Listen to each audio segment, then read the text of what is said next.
సమయంలో ప్రభు యొక్క బలలో మనం పరీక్షించుకుని మనం పరీక్షించుకుని ప్రభు యొక్క బలలో పాల్గొనకు పరిశుద్ధమైన బైబిల్ గ్రంథం నుండి బలలో పాల్గొనకు కొన్ని మాటలు జ్ఞాపకం చేసుకుంటూ వదారండి. ప్రకటన గ్రంథము 4వ అధ్యాయం మొదటి వచనం. ప్రకటన గ్రంథము 4వ అధ్యాయం మొదటి వచనం. ఈ సంగతులు జరిగిన తర్వాత నేను చూడగా అదిగో పరలోకమందు ఒక తలుపు తెరవబడి ఉండెను. మరియు నేను మొదటి వినిన స్వరం బోరధ్వని నాతో మాట్లాడుతుంటిని.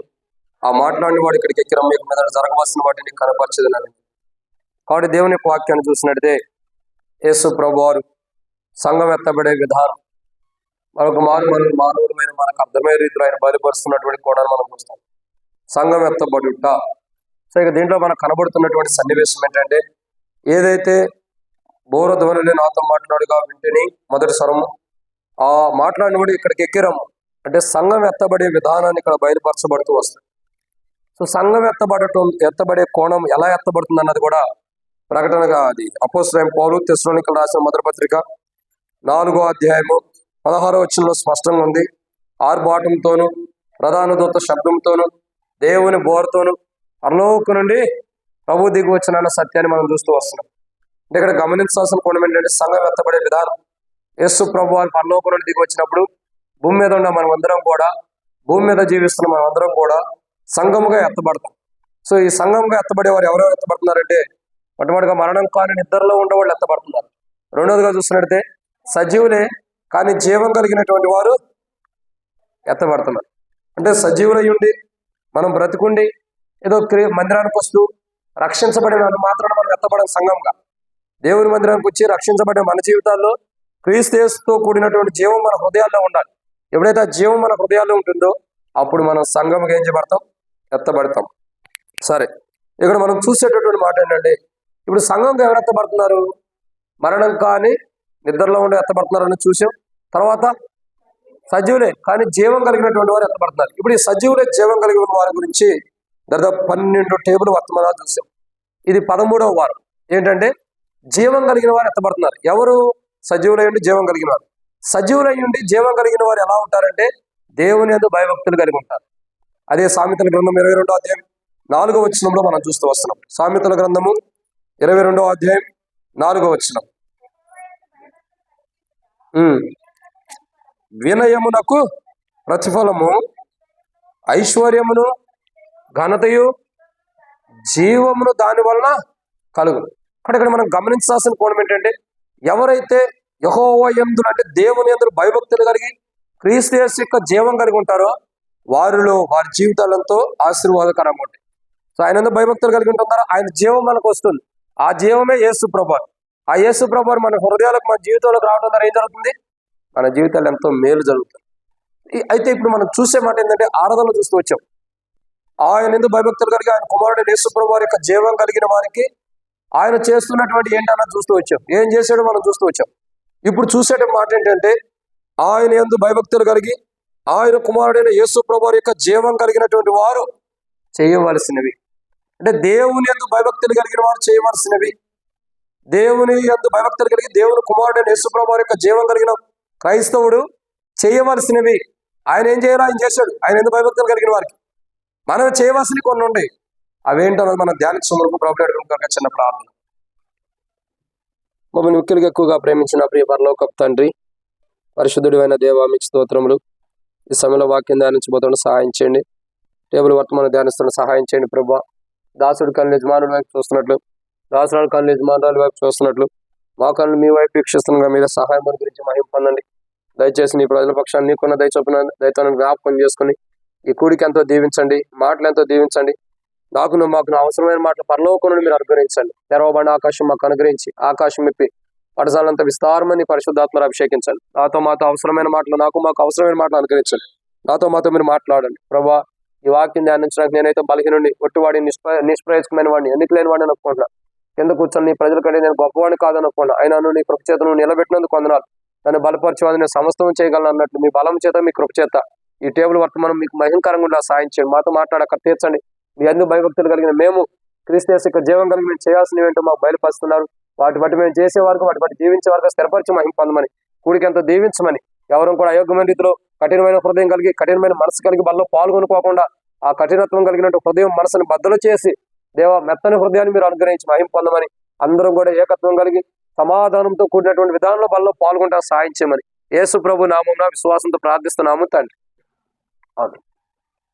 ఇక్కడ దేవుని యొక్క వాక్యాన్ని చూసినట్టే బైబిల్లో కొన్ని విషయాలు మనం చూస్తున్నాం. ఆయన యందు భయభక్తులు కలిగి ఆయన కుమారుడైన యేసు ప్రభు యొక్క జీవం కలిగిన వారు చేయవలసినవి. మొట్టమొదటిగా ఏం చేయాలా? ఆయన యందు భయభక్తులు కలిగి ఆయన కుమారుడైన యేసు ప్రభు యొక్క జీవాన్ని మనం మనం చేయవలసిన మొదటి పని ఏంటంటే కీర్తనల గ్రంథము 115వ అధ్యాయం 11వ వచనం.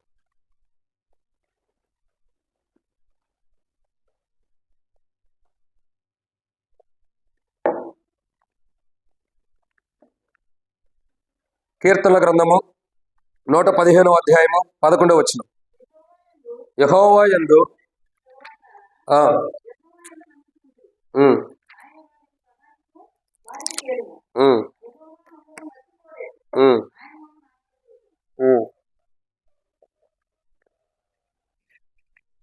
ఏమని రాయబడుతూ వచ్చిందండి? ఇక్కడ మనం దేవుని యొక్క వాక్యాన్ని చూసినట్టే యెహోవా యందు భయభక్తులు గలవారు చేయవలసినవి, అంటే యెహోవా యందు భయభక్తులు కలిగి ఆయన కుమారుడైన యేసు ప్రభువు యొక్క జీవం కలిగిన వారు చేయవలసిన మొదటి పని ఏంటంటే కీర్తనల గ్రంథము 115వ అధ్యాయము 11వ వచనం. యెహోవా యందు భయభక్తులు గలవారులారా యెహోవా యందు నమ్మకముంచుడి. సో ఆయన యందు భయభక్తులు కలిగిన వారు, ఆయన యందు భయభక్తులు కలిగి ఆయన కుమారుడైన యేసు ప్రభువు యొక్క జీవాన్ని పొందుకున్నటువంటి వారు చేయవలసిన మొదటి పని ఏంటంటే ఆయన యందు నమ్మకం ఉంచాలి. ఎవరి యందు నమ్మకం ఉంచాలా? నిన్ను ఎవరైతే సృష్టించాడో, నిన్ను ఎవరైతే నిర్మించాడో, నిన్ను ఎవరైతే ఈ లోకాన్ని పంపించాడో, నీకు ఎవరైతే రక్షణ ఇవ్వడం కొరకే తన కుమారుడు బలిగా ఇచ్చాడో, నీకు ఎవరైతే రక్షణ సంపూర్ణంగా ఇస్తూ వచ్చాడో ఆ దేవుని యందు ఏం చేయాలి? మనం నమ్మకం ఉంచాలి. అంటే ఎప్పుడైతే మనం నమ్మకం ఉంచుతామో, ఎప్పుడైతే మనం నమ్మకం కలిగి ఉంటామో అప్పుడు మన జీవితాల్లో మనం ఆయన యందు కలిగి ఉన్న భక్తి కానీ ఆయన కుమారుడైన యేసు ప్రభువు యొక్క జీవం కానీ మనలో ఉన్నట్టు సాదృశ్యంగా ఆయన యందు భక్తి కానీ ఆయన కుమారుడైన యేసు ప్రభువు జీవం మనలో ఉందంటే సాదృశ్యం ఏంటంటే ఆయన యందు మనం నమ్మకం ఉంచుతాం. ఆయన మంది నమ్మకం ఉంచితే ఆయన కుమారుడైన యేసు ప్రభువు జీవం మరి దేవుని ఎడల మనకున్న భయభక్తి లేదన్నది బయటికి కనబడుతుంది. సో ఆయన యందు నమ్మకం లేదనుకోండి, దేవుని యందు మనం భయభక్తి లేని వారం, దేవుని కుమారుడైన యేసు ప్రభువు యొక్క జీవము మనలో లేనట్టు. ఇప్పుడు నేను చెప్తున్నా చూడండి, ఆయన యందు భయభక్తులు కలిగిన వారు చేయవలసినవి ఏంటో ఉన్నాయి, చేస్తే వచ్చే ఆశీర్వాదాలు కూడా ఉన్నాయి. ఆయన యందు భయభక్తులు కలిగిన వారు చేయాల్సిన పని ఏంటి? ఆయన యందు భయభక్తులు కలిగిన వారు ఆయన యందు నమ్మకం ఉంచాలి. ఆయన యందు నమ్మకం ఉంచితే ఏం చేయబడుతుంది? వారికి సహాయము, వారికి కేయడము, అంటే సహాయం చేసేవాడుగా. ఆయన యందు ఎవరైతే నమ్మకం ఉంచుతారో, ఆయన యందు భయభక్తులు కలిగి ఆయన కుమారుడైన యేసు ప్రభువు యొక్క జీవం కలిగి దేవుని యందు ఎవరైతే నమ్మకం ఉంచుతారో ఆ నమ్మకం ఉంచేటటువంటి క్రైస్తవుడు, ఆ నమ్మకం ఉంచేటటువంటి క్రైస్తవుని యొక్క జీవితంలో, ఆ నమ్మకం ఉంచేటటువంటి దేవుని బిడ్డ యొక్క జీవితంలో దేవుడు సహాయం చేస్తాడు. తనకి ఒక కేడెంలాగా ఉంటాడు, ఒక బలముగా ఉంటాడు, ఒక కోటలాగా ఉంటాడు, ఒక ఉన్నత దుర్గములాగా ఉంటాడు. ఎప్పుడు దేవుడిని కోటగా ఉంటాడు, ఎప్పుడు దేవుడు ఉన్నత దుర్గముగా ఉంటాడు, ఎప్పుడు దేవుడిని కోటగా ఉంటాడంటే నీవు దేవుని యందు భయభక్తులు కలిగి ఆయన కుమారుడైన యేసు ప్రభువు యొక్క జీవం కలిగి దేవుని యందు నమ్మకం ఉంచినప్పుడు, అంటే నువ్వు భయభక్తులు కలిగి క్రీస్తు యేసు యొక్క జీవం కలిగి దేవుని యందు నమ్మకం ఉంచినప్పుడు మనం చేయవలసింది ఏంటంటే దేవుని యందు నమ్మకం ఉంచాలి. ఆ నమ్మకం ఉంచినప్పుడు ఏం జరిగింది? మన జీవితంలో ఆయన ద్వారా సహాయం మనకు కలిగింది. ఈరోజు చాలా మంది ప్రార్థన చేస్తూ వస్తారు, కొన్ని వాటర్ పెట్టండి, ప్రార్థన చేస్తూ వస్తారు. ఏమని? దేవా నాకు ఈ సహాయం అవసరం, దేవా నాకు ఆ సహాయం కావాలి, అది కావాలి, ఇది కావాలి ప్రభావం. మనం ఏం చేస్తాం? దేవుని సన్నిధిలో మొరపెట్టుకుంటూ వస్తాం. నాకు అది కావాలి, ఇది కావాలని మనం మొరపెట్టుకుంటాం. దేవుడు ఎందుకు సహాయం చేయట్లేదు తెలుసా? నువ్వు చేసిన ప్రార్థనకు దేవుడు ఎందుకు బహుమానం ఇవ్వట్లేదు? నువ్వు చేసిన ప్రార్థనకు ఎందుకు దేవుడు సమాధానం ఇవ్వట్లేదు? నువ్వు చేసిన ప్రార్థనకు ఎందుకు దేవుడు ప్రత్యుత్తరం ఇవ్వట్లేదంటే మందిరానికి వస్తున్నావు, వెళ్తున్నావు, కానీ దేవుని యందు భయభక్తులు లేదు. ఆయన కుమారుడైన యేసు ప్రభువు ఆయన కుమారుడైన యేసు ప్రభు వారిలో ఉన్న జీవం మనలో లేదు కాబట్టి, తద్వారా మనం దేవుని యందు నమ్మకం ఉంచట్లేదు కాబట్టి, లోకం మీద, మనుషుల మీద, లోకాశల మీద మనం నమ్మకం ఉంచుతున్నాం కాబట్టి, దేవుని యందు భయభక్తులు లేకపోవడం ద్వారా, దేవుని కుమారుడు జీవం మనలో లేకపోవడం ద్వారా, ఆయన యందు నమ్మకం ఉంచుకోవడం ద్వారా పరమందు నుండి మనకు సహాయం కలగట్ల. అసలు సహాయం మానవుడికి ఎక్కడి నుండి వస్తుంది? కీర్తన గ్రంథము 20వ అధ్యాయము మొదటి 2 వచనాల్లో ఉంది. అసలు మానవుడికి సహాయం ఎక్కడి నుండి వస్తుంది? చదవండి అక్కడ చూసి.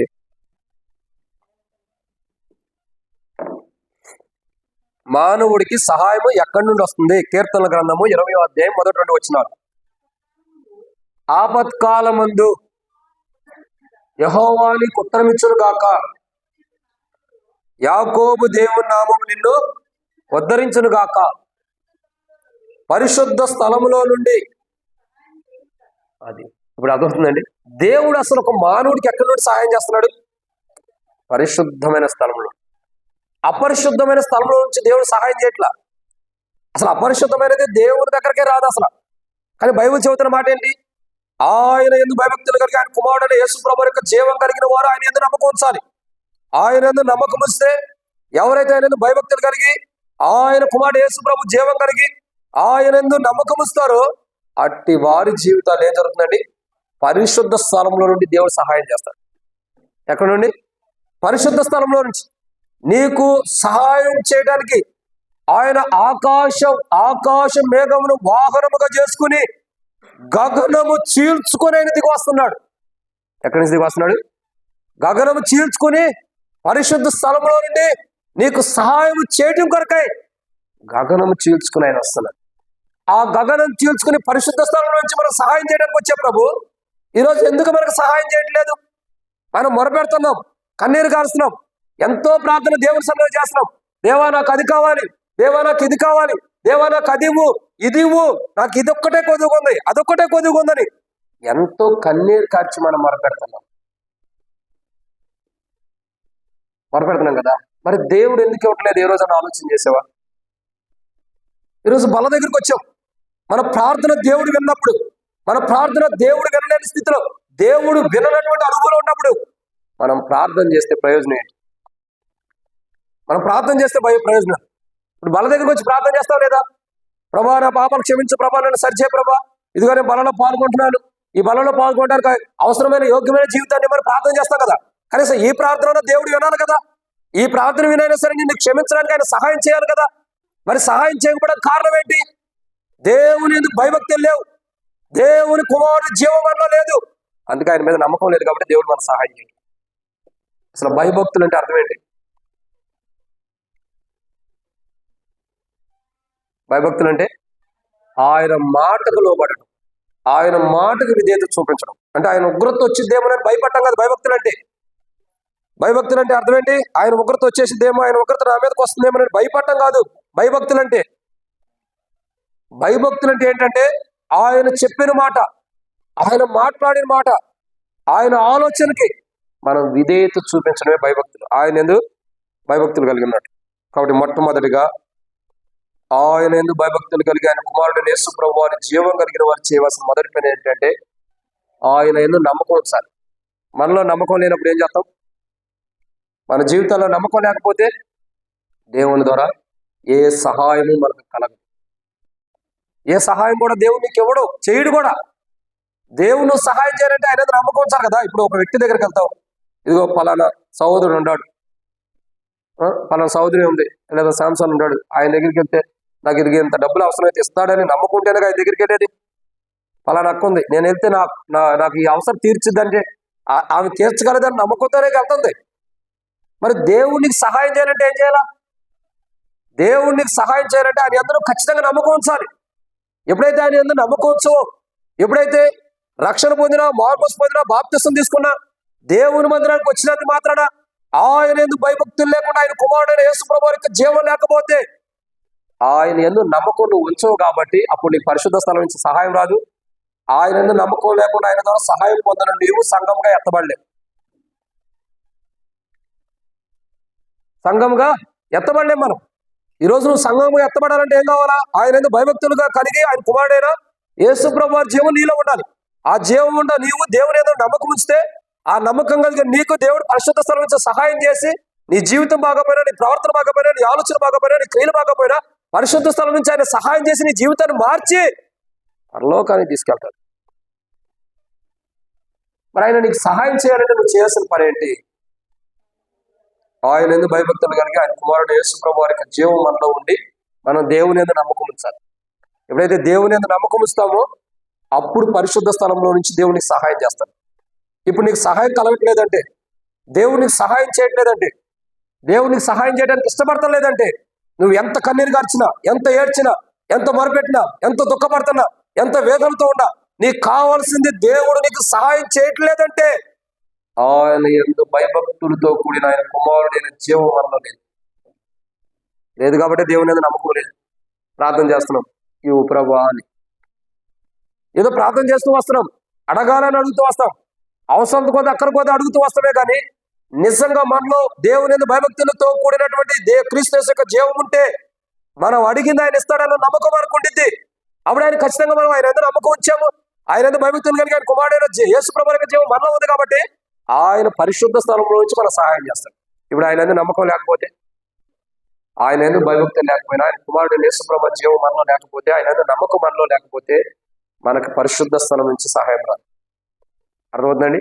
రక్షణ మారును బాప్తిసం పొంది సజీవుడిగా ఉంటూ క్రీస్తు యేసు యొక్క జీవం కలిగిన వారు ఏం చేస్తారంటే ఆయన ఎందుకు భయభక్తులు కలిగి ఆయన కుమారుడైన యేసు ప్రభువు యొక్క జీవాన్ని వారిలో ఉంచుకుని దేవుని యందు నమ్మకం ఉంచుతారు. ఏ జీవం అయితే వారిలో దేవుడు పెట్టాడో ఆ జీవాన్ని బట్టి దేవుని యందు నమ్మకం ఉంచి వారి అవసరమైన సహాయం దేవుని దగ్గర నుంచి పొందుకుంటారు. ఈ రోజు నీకు దేవుడు సహాయం చేయకపోవడానికి రీజన్ ఇదే. దేవుని యందు నువ్వు భయభక్తులు కలిగి లేవు, ఆయన కుమారు జీవం నీలో లేదు, ఉండే నేను భయభక్తులు కలిగి ఉంటానన్న భ్రమలో ఉన్నావు అంతే. కాబట్టి దేవుడు నీకు సహాయం చేయడానికి కూడా వెనకడికి ఆత్మలు. ఎందుకు ఆయన సహాయం చేయట్లేదంటే ఇదే రీజన్. ఈరోజు మన జీవితాలు సరి చేసుకుని ప్రభువా నేను నీ యందు భయభక్తులు లేదు, నీ కుమారుడు యేసు ప్రభువు వారి జీవాన్ని కోల్పోయి భ్రష్టత్వంలో బ్రతుకుతున్నా, ఇప్పటి నుంచి నీ యందు నమ్మకం ఉంచుతున్నా, నా జీవితాన్ని సరిచేయి, నాకు సహాయం చేయ ప్రభు అంటే ఆయన చేయడానికి సిద్ధపడ్డాడు. అప్పుడు అలా ఆయన ద్వారా సహాయం చేయబడటం కొరకు నువ్వు సిద్ధపడిన అనుభవంలోకి వస్తే నువ్వు సంఘంగా ఎత్తబడతావు. నువ్వు బలంలో పాల్గొనడానికి కూడా యోగ్యురాలు, లేకపోతే అన్వర్ది పీపుల్స్, అయోగ్యమైన వారుగా, అర్హత లేని వారుగా మనం ఎత్తబడతాం. లేకపోతే ఇది మొదటిది. రెండో విషయాన్ని చూద్దామండి. పరమ గీతములు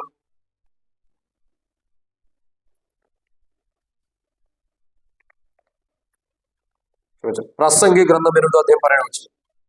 ప్రసంగి గ్రంథము 8వ అధ్యాయం 12వ వచనం.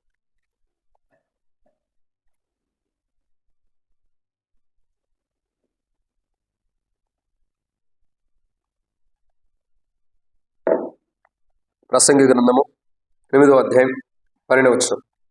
పాపాత్ములు 100 మార్లు దుష్కార్యం చేసి దీర్ఘాయుష్మంతులైనను దేవుని యందు భయభక్తులు కలిగి ఆయన సన్నిధికి భయపడేవారు క్షేమముగా ఉన్నారు. కాబట్టి ఒక పాపాత్ముడు 100 మార్లు దుష్కార్యం చేసి దీర్ఘాయుష్మంతుడైనా వాడికి ప్రయోజనం లేదు. ఎందుకంటే తను చేసిన పాపం తను పట్టుకుంటుంది. కానీ దేవుని యందు భయభక్తులు కలిగినటువంటి వ్యక్తి క్రీస్తు యేసు యొక్క జీవం కలిగి ఉండటం ద్వారా ఆ వ్యక్తి జీవితంలో భయభక్తులు కలిగి ఆయన సన్నిధికి భయపడేవారు. అంటే ఇప్పుడు ఆయన ఎందుకు భయభక్తులు కలిగి ఆయన కుమారుడైన యేసు ప్రభువు యొక్క జీవం కలిగిన వారు చేయవలసిన రెండో పని ఏంటి? ఆయన సన్నిధికి, అంటే ఆయన సన్నిధి అంటే మనం భయపడాలి. ఆయన నివసించే స్థలం అంటే భయపడాలి. ఆయన నివసిస్తున్న స్థలం అంటే మనకు భయం ఉండాలి. ఇది దేవుని మందిరం, ఈ మందిరంలో మనం పాపం చేయకూడదన్న భయం మనలో ఉండాలి. ఇది దేవుని మందిరం, ఇది దేవుడు నివసిస్తున్న స్థలం, ఇది మహోన్నతుడైన దేవుని స్థలం అని మనం ఏం చేయాలి? భయం ఉండాలి. సో ఇక్కడ చెప్పేటటువంటి మాట ఏంటంటే ఆయన యందు భయభక్తులు కలిగి, దేవుని యందు భయభక్తులు కలిగి ఆయన సన్నిధికి భయపడేవారు. నువ్వు ఎప్పుడైతే దేవుని మందిరం అంటే భయం ఉంటుందో అప్పుడు నీకు క్షేమం ఉంటుంది. ఆయన యందు భయభక్తులు కలిగి ఆయన కుమారుడైన జీవం కలిగిన వారు ఏం చేయాలా? దేవుని సన్నిధి అంటే భయభక్తులు కలిగి ఉంటారు. చాలా మంది మందిరంలో కూర్చుంటాం, ఫోన్లు నొక్కుంటూ కూర్చుంటారు. చాలా మంది మందిరంలో కూర్చుంటారు, పక్కన వాళ్ళతో వ్యర్థమైన ముచ్చట్లు వేసుకుంటారు. చాలా మంది దేవుని మందిరంలో కూర్చుంటారు, ఆరాధన వర్తమానం చెబుతూ ఉండగానే ఏదేదో బయటికి లోపలికి ఓ తిరుగుతూ ఉంటారు. అసలు నీకు దేవుని సన్నిధి అంటే భయం ఏది? దేవుని సన్నిధి అంటే భయం ఉందా? దేవుని సన్నిధి అన్నా, దేవుని మందిరం అన్నా నీకు భయం ఏది? నువ్వు దేవుని మందిరానికి వస్తున్నావు అంటే నీకు భయం ఎక్కడ ఉంది? దేవుని మందిరం అంటే ఎంత పరిశుద్ధమైనది, ఎంత విలువైనది. దేవుని దగ్గర ఆటలాడుతూ కూర్చుంటే సరిపోయిందా? దేవుని దగ్గర నువ్వు దేవుని మందిరం ఎక్కడికి వస్తున్నావు? నువ్వు ఏదో సేవకుడు చెబుతున్నాడు, వాక్యం చెబుతున్నాడు, సేవకుడి కోసం రావట్లా. ఇది దేవుని మందిరం అని నువ్వు వస్తున్నావు. నా కోసం నీ కోసం రావట్లా. నువ్వు ఎవరి కోసం వస్తున్నా? నన్ను పోషించడానికి వస్తున్నావా? నన్ను కాపాడడానికి వస్తున్నావా? నీ కోసం, నీ దేవుని కోసం నువ్వు దేవుని మందిరానికి వస్తున్నావు. ఇక్కడ దేవుని నివాస స్థలం మీద దేవుడు నివసిస్తున్నాడని దేవుని మందిరానికి వస్తున్నావు. ఇప్పుడు దేవుడు నివసించే స్థలంలో, దేవుని మందిరంలో ప్రజలు ఎలా ఉండాలా? భయభక్తులు కలిగి ఉండాలి. భయభక్తులు లేకపోతే ఏం జరిగింది? క్షేమాన్ని కోల్పోతాం. ఆయన క్షేమమును మనము కోల్పోయేవారు. అదే కదా, దేవుని భయభక్తులు కలిగి ఆయన సన్నిధికి భయపడేవారు క్షేమముగా నుందురు. నువ్వు దేవుని మందిరం అంటే భయం లేదు, దేవుని సన్నిధి అంటే భయం లేదు, దేవుని మందిరంలో ఉంటున్నామన్న భయం కూడా లేదు మనకి. దేవుని మందిరం నివసిస్తున్నామన్న భయం కూడా ప్రజలకు ఉంటల్లా. అసలు దేవుని మందిరం అన్నదే మర్చిపోతున్నారు ప్రజలు. ఇదేదో సేవకుడు కొంతమంది కష్టపడి కట్టేర్లే ఇంక ఇల్లు లాంటిది అనుకుంటున్నారు. యెహోవా కీర్తనల గ్రంథం 26వ అధ్యాయంలో దావీదు రాజు అంటాడు, నీ తేజో మహిమనిచ్చే స్థలమును, యెహోవా నీ తేజో మహిమనిచ్చే స్థలమును నేను ప్రేమించుచున్నాను. సిద్ధపరచడం కదక్క, ఏమంటున్నాడు? ప్రేమించుచున్నాను. నీ తేజో మహిమనిచ్చే స్థలము నేను ప్రేమిస్తున్నాను దేవా. నీ మందిరం ఎంతో గొప్పది, నీ మందిరం ఎంతో గొప్పది. నీ తేజో మహిమనిచ్చే స్థలమును ప్రేమిస్తున్నా. 26:8 రాయబడుతూ వచ్చింది కీర్తనల గ్రంథం, చదవండి.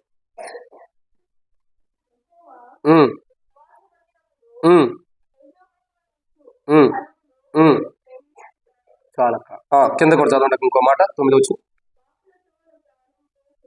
అది చేర్చకు. చాలా. కాబట్టి ఇక్కడ రాయబడుతున్న మాట ఏంటి? పాపులతో నా ప్రాణం చేర్చకమంటే అర్థం ఏంటి? దేవుని మందిరంలో నేను భయభక్తులు కలగకుండా నీ తేజో మహిమనిచ్చే స్థలమును, నీ సన్నిధి నిలిచే స్థలాన్ని, నువ్వు నివసించే స్థలాన్ని నేను ప్రేమిస్తున్నా. ఇక నేను భయభక్తి లేనివాడుగా లేను.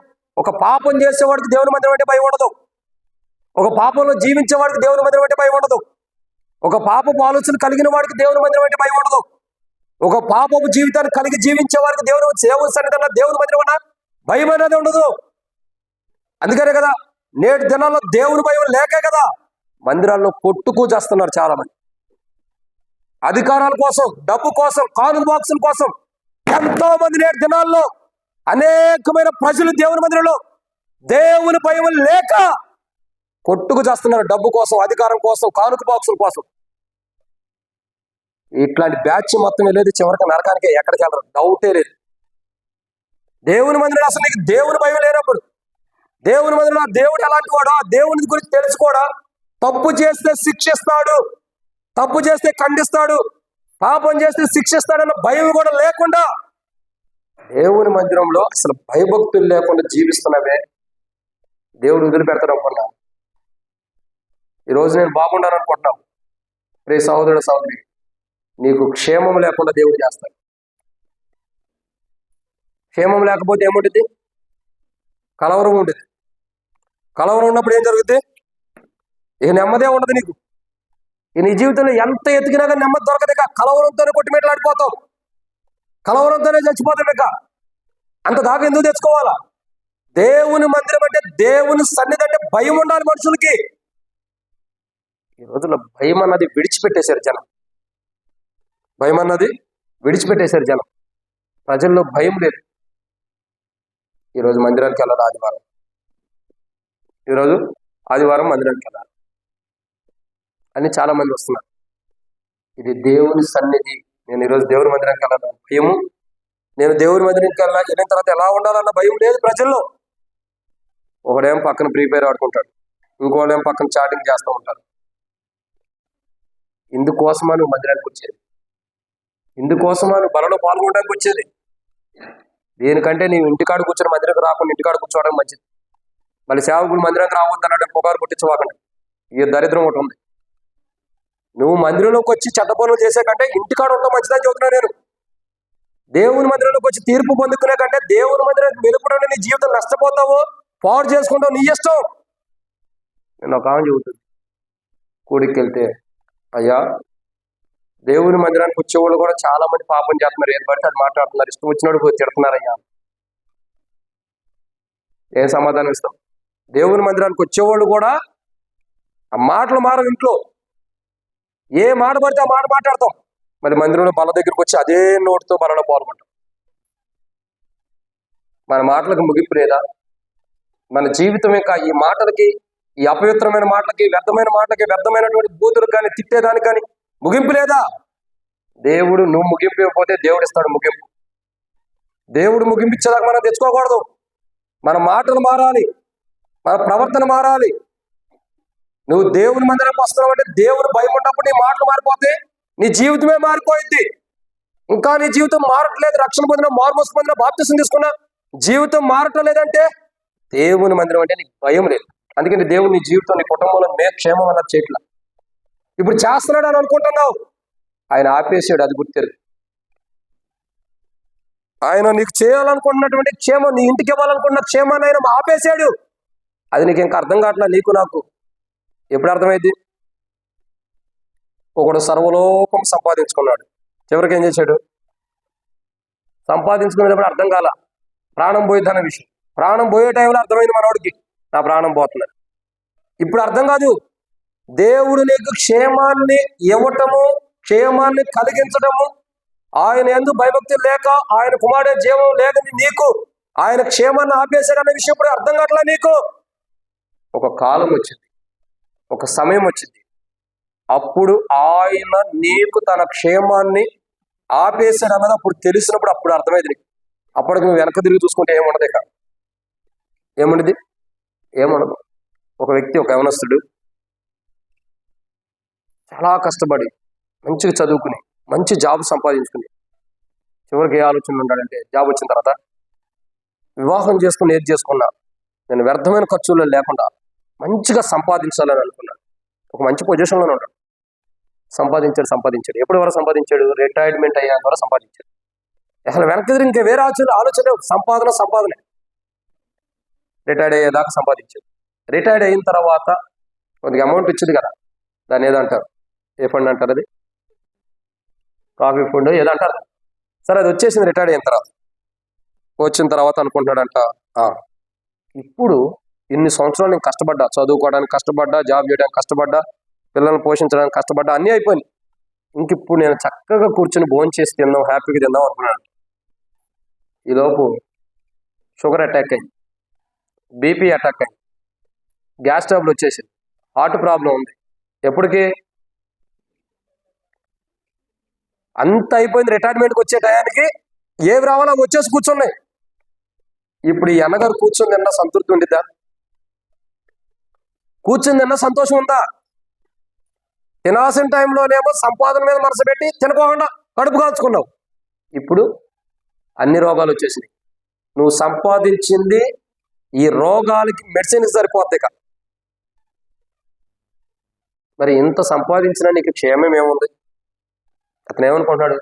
నేను బాగా సంపాదిస్తున్నాను కదా అనుకున్నాడు రిటైర్డ్ అయ్యేదాకా.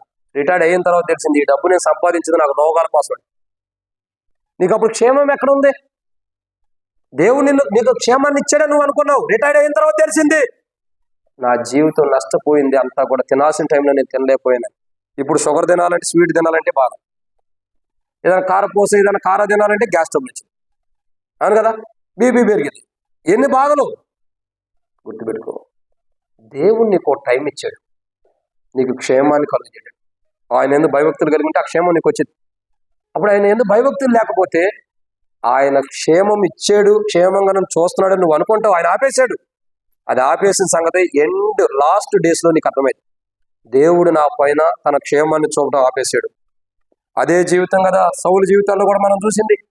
38 సంవత్సరాల తర్వాత తెలిసింది తనకు దేవుడు క్షేమాన్ని ఇవ్వడం ఆపేశాడని.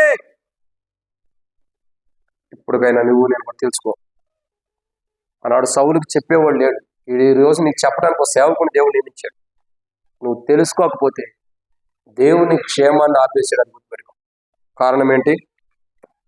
నువ్వు దేవుని మందిరం అంటే నీకు భయం లేదు, దేవుని సన్నిధి అంటే భయం లేదు, కాబట్టి ఆయన తన క్షేమాన్ని నీకు ఆపేశాడు. యెహోవా యందు భయభక్తులు కలిగి ఆయన కుమారుడైన యేసు ప్రభువారి యొక్క జీవం కలిగినటువంటి వారు దేవుని మందిరం అంటే భయంతో ఉంటారు. దేవుని మందిరం అంటే భయం కలిగి ఉంటారు. ఇది నా దేవుని మందిరం, దీంట్లో తప్పు మాట కూడా మాట్లాడటానికి భయపడతారు. ఒక తప్పు మాట మాట్లాడటానికి కానీ ఒక తప్పు మాట పలకడానికి కూడా భయపడతారు. ఇప్పుడు దేవుని మందిరం గురించి చూసాం. మనం ఎవరమే? మన మనుషులు అని అనొద్దండి, మన మనుషులమే. మనం ఎవరమే? మీ దేహం పాపులు కాదులేండి, జ్యోతినండి. మీకు ఎంతవరకు తెలుసో నాకు అర్థమైపోయింది. మీ దేహం దేవుని మందిరం, దేవునికి ఆలయం అయింది. ఇప్పుడు దేవుని ఆలయం అంటే దేవుని సన్నిధే కదా, దేవుని మందిరమే కదా. ఇప్పుడు మన దేహంలో దేవుని ఆలయం ఉందని మన దేహంలో తెలిసి కూడా దేహాన్ని సరైన విధంలో అదుపు పెట్టుకోకుండా భయపడుకోకుండా, మన దేహంలో ఉన్న దేవుని ఆలయాన్ని భయపడుకోకుండా ఈ దేహం అపవిత్రమైన మాటలు, అయోగ్యమైన జీవితం, అయోగ్యమైన పనులు చేసుకుంటూ వెళ్తుంటే ఇంకా దేవుని సన్నిధి అంటే భయం ఉండటేనా? ఈ భౌతికమైన దేవుని మందిరం అంటే భయం లేదు. మన దేహమే దేవుని ఆలయమైనటువంటి ఈ దేవుని ఆలయం అంటే కూడా ఈ ఆలయంలో దేవుడు నివసిస్తున్నాడు అన్న భయం కూడా మనకు లేదు. అప్పుడు మన జీవితానికి క్షేమం ఉండదు, మన దేహానికి క్షేమం ఉండదు, మన కుటుంబానికి కూడా క్షేమమే ఉండదు. దేవుడు నీకు క్షేమాన్ని ఇవ్వాలంటే దేవుని సన్నిధి అంటే భయంతో నువ్వు ఉండాలి. అప్పుడే దేవుడికి క్షేమాన్ని ఇస్తాడు. దేవుని సన్నిధి అంటే భయం లేనప్పుడు దేవునికి ఏ క్షేమం కూడా చేయదు. చేస్తున్నాడు అనుకుంటావు, వచ్చేస్తున్న ఆశీర్వాదాలు అనుకుంటావు, ఆయన ఆపేశాడు అన్న సంగతి నీకు తెలియట్లా. ఒక మాట చెప్పి నేను ముగిస్తే ఈ మాట. ఎప్పుడైనా వాటర్ ట్యాప్ దగ్గర మీరు ఎప్పుడైనా వెళ్ళారా? కొట్లాడుకోవడానికి కాదండి, వాటర్ పట్టుకోవడానికి ఎప్పుడైనా వెళ్ళారా వాటర్ ట్యాప్ దగ్గరికి? ఎంతమంది వెళ్ళి ఉంటారు? వాటర్ ట్యాప్ దగ్గరికి వెళ్తాం. వాటర్ ట్యాప్ దగ్గరికి వెళ్ళినప్పుడు వాటర్ కట్ అయ్యంగానే వాటర్ ఆగిపోతాయా? ఆగిపోతాయా? వాటర్ ట్యాప్ దగ్గరికి వెళ్ళగానే వాటర్ కట్టేయంగానే స్లోగా ఆగుతాయి. నువ్వు కట్టేసినా కానీ ఇంకా డ్రాప్స్ పడతానే ఉంటాయి, 1 or 2 డ్రాప్స్ అన్న. దేవుడు నీకు ఇచ్చే నాకు క్షేమాన్ని ఇస్తున్నాడు అనుకోవడం ఆ భ్రమ. కట్టేశాడు ఆయన, ఆ డ్రాప్స్ పడుతున్నాయి చూసావా? వాటినే దేవుడు నాకు ఆశీర్వాదం ఇస్తున్నాడు అనుకోవడం. అసలు ఆయన కట్టేసేసాడు ఆయన. ఎందుకంటే నువ్వు దేవుని మందిరం అంటే భయం లేదు కాబట్టి, నువ్వు దేవుడి సన్నిధి అంటే దేవుని మందిరం అంటే భయం లేదు కాబట్టి ఆయన ఎప్పుడో తాను నీ ఎట్లా చూపించాల్సిన క్షేమాన్ని ఆపేశాడు. ఆ 1 or 2 డ్రాప్స్ ఉంటే చూసి అట్లా చివరి దిశలో పడి అవి చూసే దేవుడు నాకు ఎంతో క్షేమం ఇస్తున్నాడు అనుకుంటున్నాం. ఈరోజు ఆ భ్రమలో నుండి బయటకు వస్తే గొప్ప ధన్యతలు బలలో పాల్గొనడానికి యోగ్యురాలు నువ్వైనా నేనైనా ప్రియ సహోదర సహోదరి, లేకపోతే నష్టపోతావు.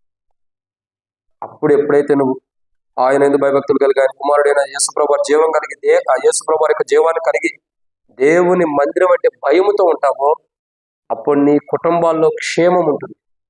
ఏముంటుందండి? క్షేమం. అక్కడ రాయబడిన మాట ఎంత బాగుందో చూడండి. ప్రసంగి గ్రంథం 8వ వచనంలో ఏమని రాయబడుతూ వచ్చింది?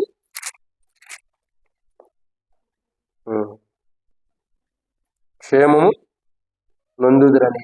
అంటే ఆయన ఎందుకు భయభక్తులు కలిగి ఉంటే ఏం జరుగుతుంది మన జీవితాల్లో? వద్దని నేను చెప్తున్నా. ఆయన ఎందుకు భయభక్తులు కలిగి ఉంటాం ద్వారా క్షేమం ఉంటుంది మనకి. ఆయన ఎందుకు భయభక్తులు అంటే ఆయన దేవుని మందిరం అంటే ఆయన సన్నిధి అంటే భయంతో ఉండాలి. ఇది సహజమైన పిల్లర్లతో, ఏదో ఐరన్ పిల్లర్స్తో ఏదో ఫోమ్ షీట్స్ తీసుకొచ్చి మందిరం కట్టారని అట్లాంటి భ్రమలో ఉండొద్దు. ఎలా చేసినది దేవుని మందిరం. ఈ దేవుని మందిరం అంటే నువ్వు భయం కలిగి ఉండాలి. భయం లేనప్పుడు నీ దేహమే దేవుని ఆలయం, దాని విషయంలో కూడా నువ్వు భయం లేనప్పుడు ఒక రోజు నిన్ను ఎలా భయపెట్టాలో దేవుడు తెలుసు. నీ క్షేమాన్ని ఆపేసినప్పుడు దేవుని భయం నీలోకి వచ్చినప్పుడు అప్పుడు తెలిసింది. అంత దాకా తెచ్చుకోక మునిపే మనం మారుమూసి పొందాలని ఆయన కుమారుడైన యేసుప్రభువు యొక్క దేహం మన మధ్యలో ఉంచి, ఆయన రక్తం మన మధ్యలో ఉంచి, ఏదైతే దేవుని మందిరం అంటే భయం లేదు ఇప్పటికైనా భయభక్తులు కలిగి ఉండండి, అప్పుడు నీకు క్షేమాన్ని ఇస్తానని దేవుడు తెలియపరచడానికి ఆయన కుమారుడు దేహం రక్తం మన మధ్యలో ఉంచాడు. ఇదన్నమాట.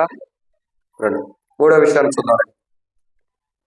సామెతల గ్రంథం 3వ అధ్యాయం 7-8 వచనాలు. సామెతల గ్రంథం 3వ అధ్యాయం 7-8 వచనాలు.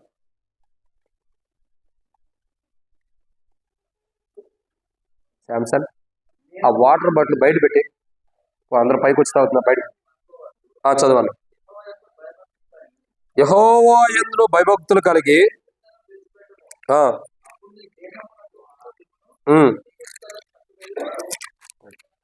కాబట్టి ఇక్కడ దేవుని వాక్యాన్ని చూస్తున్నాం. ఎన్నో వాటిది? 3వదిగా ఆయన ఎందుకు భయభక్తులు కలిగి ఆయన కుమారుడైన యేసుప్రభువు యొక్క జీవం కలిగిన వారు చేయవలసిన 3వ పని ఏంటి? మొదటి పని ఏంటి? ఆయన నమ్మకం ఉంచాలి. తద్వారా వారికి సహాయం పరిశుద్ధ స్థలం నుంచి కలుగుతుంది. 2, ఆయన సన్నిధాన మందిరం అంటే భయపడాలి. అప్పుడు ఏం జరిగింది? మనకి క్షేమం ఉంటుంది. 3, ఆయన ఎందుకు భయభక్తులు కలిగి ఆయన కుమారుడిని యేసు ప్రభువు యొక్క జీవం మనలో ఉన్నప్పుడు మనం చేయవలసిన 3వ పని ఏంటంటే, సామెతల గ్రంథం 3వ అధ్యాయం 7-8 వచనం ప్రకారం భయభక్తులు కలిగి చెడుతనమును అసహించుకోవాలంట. ఏం చేయాలా? ఏదైతే చెడు నీ దగ్గరకు వస్తుందో, అది నా ద్వారా రాని, ఇంకో ద్వారా రాని, చెడు అన్నది నీ దగ్గరికి వస్తుంటే దేవుడు తీసుకురాడు, సాతాను తీసుకొచ్చింది. చెడు అన్నది నీ దగ్గరకు వస్తుంటే నువ్వేం చేయాలా? అసహించుకోవాలి. ఇది వద్దని. ఇప్పుడు పెంటను ఎవరైనా అసహించుకుంటారా? చేతితో తీసుకుని తింటారా? ఏం చెప్తారు? దాని పేరు చెబితేనే మీరు మొక్కల్లో అసహ్యత కనపడుతుంది. అసహ్యత. దాని చేతితో తీసుకుని ఎవరైనా తింటాడా? చెడుతనము పెంట లాంటిది. చెడుతనం ఎలాంటిది?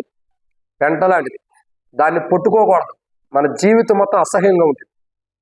అందుకే దేవుడు మాట్లాడతాడు, చెడుతనమును అసహించుకోవాలంట. ఎవరు? దేవుని యందు భయభక్తులు కలిగి ఆయన కుమారుడైన యేసు ప్రభువు యొక్క జీవం కలిగిన వారు చేయవలసిన 3వ పని ఇదే. 1, నమ్మకం ఉంచాలా.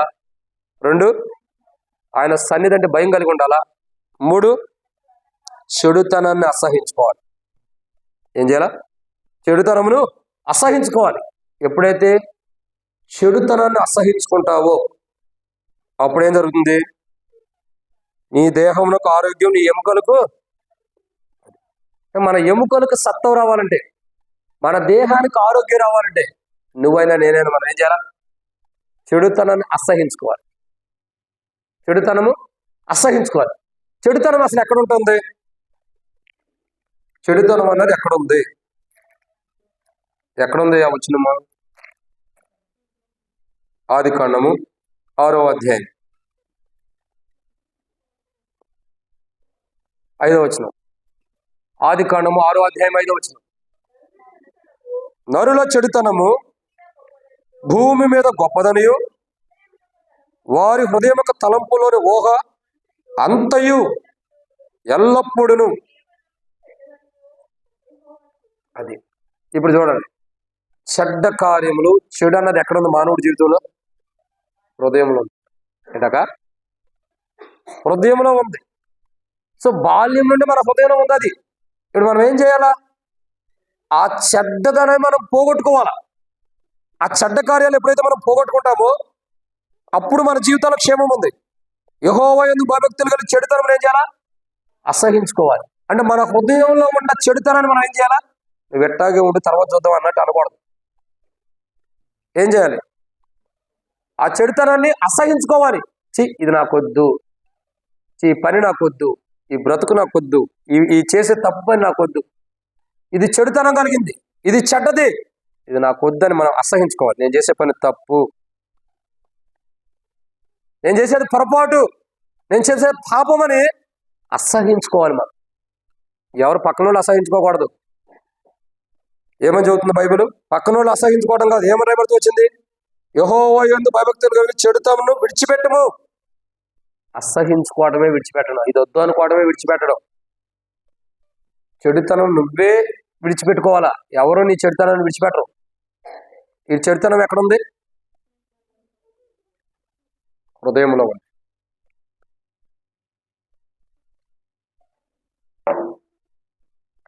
చాలా మంది యువత వస్తారు, నేను దాన్ని విడిచిపెట్టలేను, విడిచిపెట్టను కూడా, నా వల్ల కావట్లేదు అనుకుంటాం. చెడుతనం ఉంచుకో. ఓ రోజు ప్రభు పిలిచినప్పుడు ఆ చెడుతనమే నీ మీద తీర్పుగా తీసుకొచ్చింది. అతిక్రమమును దాచిపెట్టేవాడు వర్ధిల్లడు, వాటిని ఒప్పుకొని విడిచిపెట్టేవాడు కనికరాన్ని పొందుతాడు. ఎక్కడిదక్కడ ఏం చేయాలా?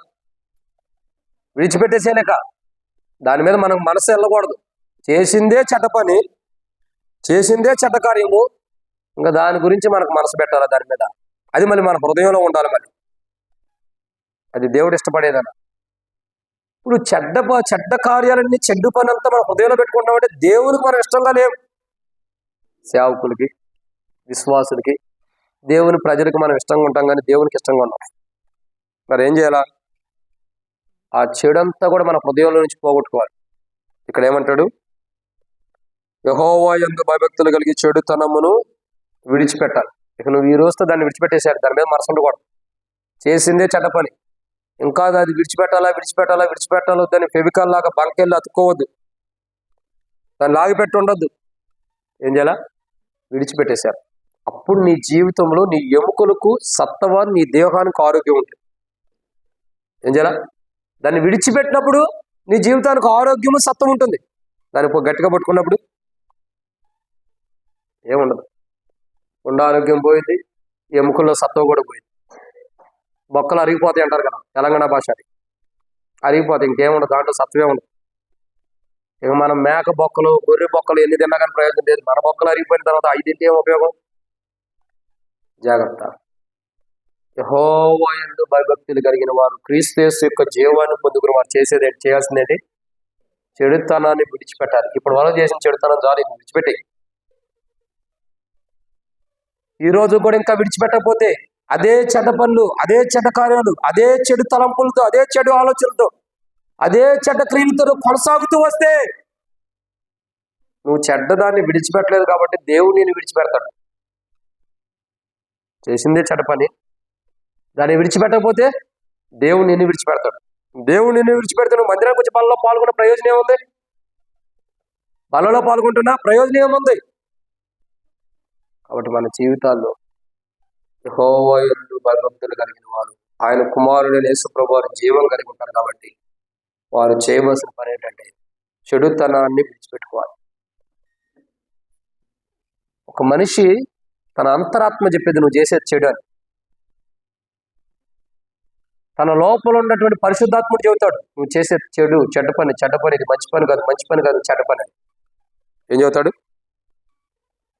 నువ్వు చేసేదంతా చెడ్డ పని అని చెబుతాడు. అప్పుడు నువ్వేం చేయాలా? నేను చేసే చెడ్డ పని అయినా ఇదే చేస్తా, నువ్వు చేసింది చేసుకుంటావా? పరిశుద్ధాత్ముడు మాట్లాడినప్పుడు మారపోతే మనం ఎక్కడ పంపించాలో పరిశుద్ధాత్ముడు కూడా తెలుసు. ఎంతకాలం అని చెడ్డ కార్యాలు చేసుకుంటే వెళ్తాం దేవుని దృష్టిలో? ఆ దృష్టిలో అవసరంలా, మనుషుల దృష్టిలో అవసరంలా, కనీసం దేవుని దృష్టిలో అయినా ఎలా ఉండడం గుర్తెరుగు. ఎంతవరకని చెడ్డ పనులు చేసుకుంటే, చెడ్డ కార్యాలు చేసుకుంటూ వెళ్ళిపోతావు. బాల్యం నుండే చెడ్డ పనులు చేస్తున్నావు.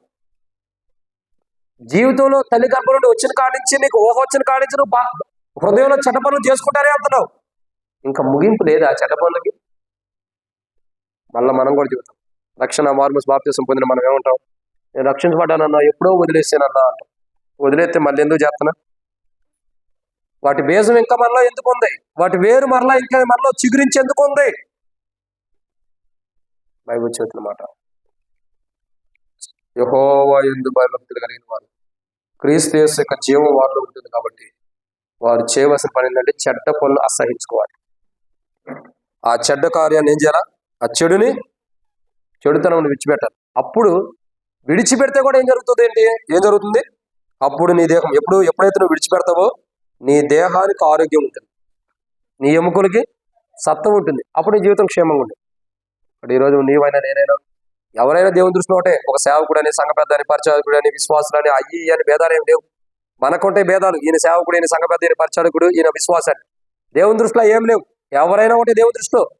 నువ్వు చెడుతనం నడిస్తే, చెడుతనం కలిగి జీవిస్తే, దాన్ని విడిచిపెట్టకపోతే నువ్వెంత గొప్పవాడివైనా దేవుడు నీకు ఆరోగ్యాన్ని తీసేస్తాడు, నీ ఎముకల్లో ఉన్న సత్వం తీసేస్తాడు. అప్పుడు ఇక నువ్వు దేని పనికి రాకుండా పోతావు. బ్రతికుండా శవం లాగుంటావు. నాకు తెలిసిన ఒక ప్రాంతం ఉంది ఆంధ్రాలో. నాకు ఒక అతను ఫోన్ చేశాను, అయ్యా మహిమదాసు, మా బంధువు ఒక ఆయన చనిపోతున్నాడు, వచ్చి భూస్థాపన చేయాలన్నాడు. భూస్థాపన ఉంది, రమ్మన్నాడు. చనిపోతున్నాడు అంటే, చనిపోలే ఇంకా. ఏమన్నాడు? చనిపోతున్నాడు, నువ్వు వచ్చి భూస్థాపన చేయన్నాడు. ఇదేందన్నా, చనిపోయినోడికి వచ్చి భూస్థాపన చేస్తాం కానీ చనిపోతూ ఉన్నవాడికి ఎలా భూస్థాపన చేస్తాం? చనిపోతున్నవాడికి ఎలా భూస్థాపన చేస్తాం? అప్పుడు ఏం జరుగుతుందంటే, ఏందమ్మా, చనిపోతున్నవాడికి ఎలా భూస్థాపన చేస్తాం? ఆయన రమ్మన్నాడు. నాకు అప్పుడు బాగాల ఎలక్షన్స్ జరిగిండే, ఆ టైంలో అసెంబ్లీ ఎలక్షన్ జరిగింది. ఇంటికి వెళ్ళి ఉండే, ఆంధ్రాలో దగ్గరే.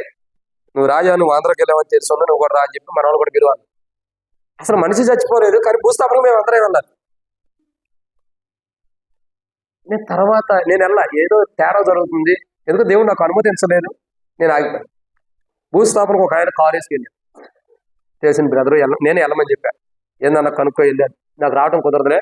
ఆయన వచ్చి నన్ను కార్ డ్రైవింగ్ చేయమన్నాను. నేను ఏడు నుంచి ఆడదాకా వచ్చి ఆడ నుంచి ఏడదాకా కార్ డ్రైవింగ్ హ్యాండిల్ చేసేది.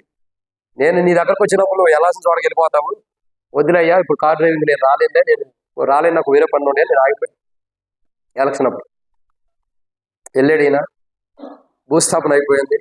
ఫోన్ చేశాను నేను, ఏమన్నా చనిపోతున్నాడు భూస్థాపన అన్నారు కదా, మరి ఏమైందన్న అంటే, దాసు చనిపోవటం కాదు, ఆయన గడ్డ మీద ఉండి చాలా రోజుల నుంచి ఉంటాడంట, వీళ్ళకి కూడా విరక్తి పుట్టింది, అందుకే ఆక్సిజన్ తీసేశారు, ఆయన చచ్చిపోయాడు, అందుకే భూస్థాపన మనం తెచ్చారు. ఏమండి, ఆయన చచ్చిపోయాడు, భూస్థాపనకు రమ్మన్నారు. అంటే ముందర ఆయన చంపేస్తారని తెలిసే నేను భూస్థాపనకు రమ్మన్నారు. ఏం చేయాల? నేను అప్పుడు అనుకున్న, దేవా నేను వెళ్ళపోవటం మంచిదే. చంపినోడిని ఎవరినైతే చంపారో, చచ్చిపోయినోడు భూస్థాపన చేస్తే ఆ చంపినోడికి నేను కూడా సమ్మతించినట్టే. ముందర చెప్పాడు కదా చచ్చిపోతున్నాడు అని. చచ్చిపోయాడు అంటే నేను వెళ్ళొచ్చు, తెలియక చెప్తే. చచ్చిపోతున్నాడు అంటే ఇక నేనేం చేయాలి? నాకు ఎందుకో డౌట్ వచ్చి దేవుడు కూడా అనుమతించడం ఆగిపోయాడు. ఎట్లాంటి 2-3 జరిగింది సుమా, ఒకటి కాదు 2-3 జరిగింది.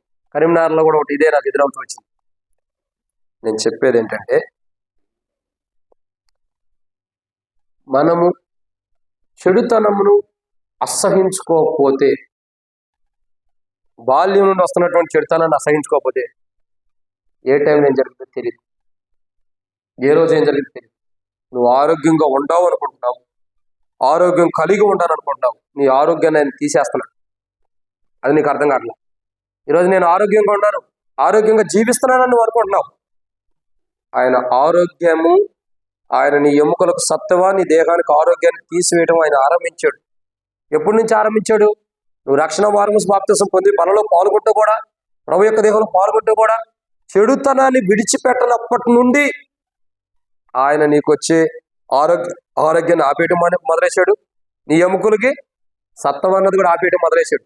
మొదలు స్టార్ట్ చేశాడు. కానీ మనకు ఎప్పుడు తెలుస్తే, మనకు చివరికి అంత అయిపోయిన తర్వాత తెలుస్తుంది. నేనేం చెప్తానంటే, నీ సమయం ఉన్నప్పుడే నీది కాదనుకుని నువ్వు సిద్ధపడాలి. ఇక నాకు సమయం లేదనుకుని నువ్వు సిద్ధపడాలి. ఆ సమయం పోయిన తర్వాత నువ్వు సిద్ధపడే ప్రయోజనం లేదేక. పేతురు అదే అంటాడు, నీ వయసులో ఉన్నప్పుడు నువ్వు ఏడకావాలి ఆడికెళ్తావు. నీ వయసు మిగిలిన తర్వాత నీకు ఇష్టం లేని ప్రాంతానికి మరొకటి తీసుకెళ్తాడు. అప్పుడు నువ్వు వెళ్ళాల్సి వచ్చినట్టు వెళ్ళాల్సిందే. అది మరణం రావచ్చు, ఇంకోటి కూడా రావచ్చు. ఎందుకు అక్కడ దాకా తెచ్చుకోవాలి? ఇంకే బైబిల్ చదువుతున్న మాట ఏంటి? దేవుని వాక్యం చెబుతుంది, దేవుని యందు భయభక్తులు కలిగి క్రీస్తు ప్రభువు వారి యొక్క జీవం నీలో ఉంటే చెడుతనాన్ని నీలో నుంచి విడిచిపెట్టేసుకుంటావు. దాని దగ్గర కూడా రండి. బలలో పాల్గొంటూ కూడా ఇంకా నువ్వు చెడ్డ కార్యాలు చేస్తుంటే, దేవునికి విరోధంగా, దేవుని సన్నిధికి విరోధంగా నువ్వు చెడ్డ కార్యాలు చేస్తే, నువ్వైనా నేనైనా దేవుడు నిన్ను నన్ను విడిచిపెట్టాడు. సుమి, ఇప్పుడు మనం బాగానే ఉంటాం. ఒక రోజు వచ్చింది, దేవుడు దెబ్బ కొడితే తిరిగి లేగలేం. దేవుడు దెబ్బ కొడితే తిరిగి లేగలేం. ఆ దెబ్బ కొట్టేదాకా ఎందుకు తెచ్చుకోవాలా? దేవుడు మొదటే మాట్లాడుతున్నాడు కదా, మీ బాల్యం నుండి మీ హృదయంలో చెడ్డతనం ఉంది, అది ఇప్పుడు కూడా ఉంది, మనలో పాల్గొంటున్నా కాడ దాన్ని తీసేసుకోండి. అందుకే నా కుమారుని యొక్క దేహం, నా కుమారుని రక్తం మీ మధ్యలో ఉంచిన దేవుడు మాట్లాడుతున్నప్పుడే ఆ జీవితంలో, ఆ దేహంలో, ఆ హృదయంలో ఉండే చెడుతనాన్ని మనం పోగొట్టుకోవాలి. ఇదన్నమాట 3. ఇక 4వ విషయాన్ని చూద్దాం రండి.